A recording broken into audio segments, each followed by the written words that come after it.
I just read and read and read. I probably read 5 to 6 hours a day. I don't read as fast now as when I was younger, but I read 5 daily newspapers. I read a fair number of magazines. I read 10Ks. I read annual reports, and I read a lot of other things too. So I've always enjoyed reading. I love reading biographies. I always liked numbers.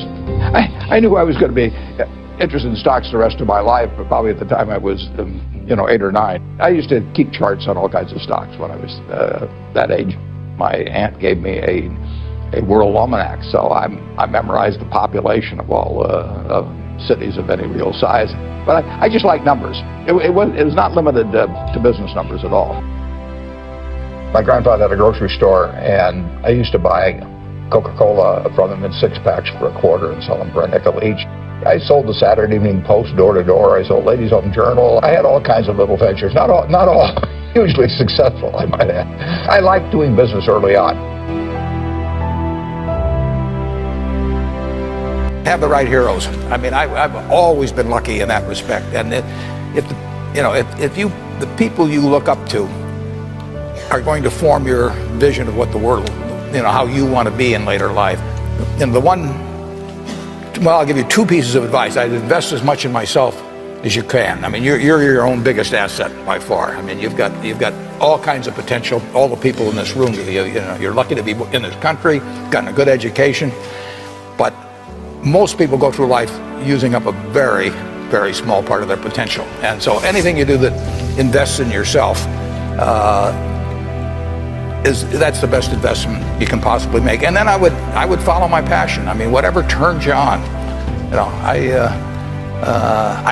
was lucky. I found something early that turned me on. But you don't want to take a job just for the money. You don't want to take a job for an organization that you really don't feel good about, or work for people that you don't feel good about. You really want to be excited when you get out of bed every morning. And it won't necessarily be the job that you have 10 years later, but you'll be learning so much as you go along. And I took a job with Ben Graham, my hero, and I never asked the salary, and I found at the end of the month when I got my first paycheck what I was earning, because I just knew it was the right thing to be doing. So I would follow your passion. I can certainly define happiness, because that's what I am.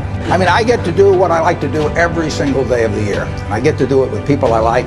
I tap dance to work, and it doesn't diminish. It's tremendous fun. So success is getting what you want, and happiness is wanting what you get.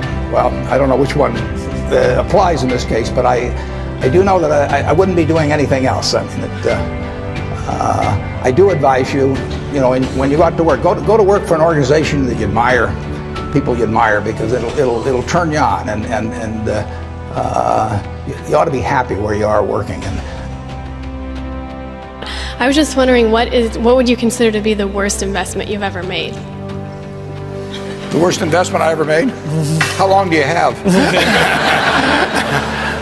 I've made some very bad ones, but that doesn't really bother me. It may bother the shareholders, but that's another question. You're going to make mistakes in life. I mean, there's no question about it. You don't want to make them on the big decisions, who you marry and some things like that. So there's no way I'm going to make a lot of business and investment decisions without making some mistakes. I may try to minimize them. I don't dwell on them at all. I don't look back. The biggest mistakes are the ones that actually don't show up. They're the mistakes of omission rather than commission. We've never lost that much money on any one investment, but it's the things that I knew enough to do that I didn't do. We have missed profits of as much as maybe $10 billion in things that I knew enough to do and I didn't do. Now, the fact that I didn't buy Microsoft way back is not a foregone opportunity, because I didn't know enough to make that decision. But there have been other investments where I didn't know enough to make the decision, and for one reason or another, I either didn't do it at all, or I did it on a small scale. I was sucking my thumb when I should have been writing checks, basically. And those don't show up. There's no place where it shows missed opportunities, but I've missed some big ones. The triumphs in life are partly triumphs because you know that everything isn't going to be a triumph, and I would never get too hung up on mistakes. I know a lot of people that really agonize over them, and it just isn't worth it. I mean, tomorrow's another day, and you live it forward and just